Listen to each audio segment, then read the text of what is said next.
Guys, তো তোমরা সবাই কি করছো, কেমন আছো? আশা করি সবাই ভালো আছো। তো গাইস, আজকে আমি অনেক দিন পরে ননভেজ খেতে যাচ্ছি। আমাদের ঘরে ননভেজ অনেক দিন হলো আসে না, কারণ আমরা এই কার্তিক মাসে ননভেজ ছেড়ে থাকি।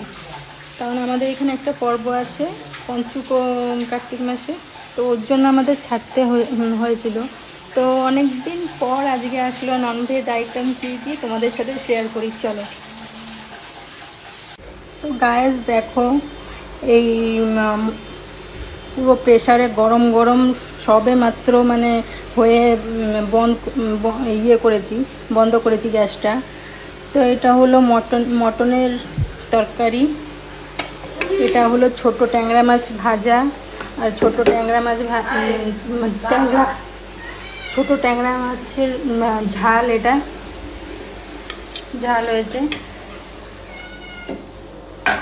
তো গায়েস, এই হচ্ছে মটনের ঝোল, দেখাই তোমাদের একটু চামচ মেরে। তো গাইস, কেমন হয়েছে মটনের তরকারিটা? কালার দেখে তোমরা বলতেই পারো যে কেমন হয়েছে। আর তো গাইস, এই হয়েছে আমাদের আজকে মেনু। তোমাদের বাড়িতে কি কি মেনু হয়েছে আজকে তোমরা কতদিন পরে খাচ্ছো ননভেজ, সেটা বলো অবশ্যই। বা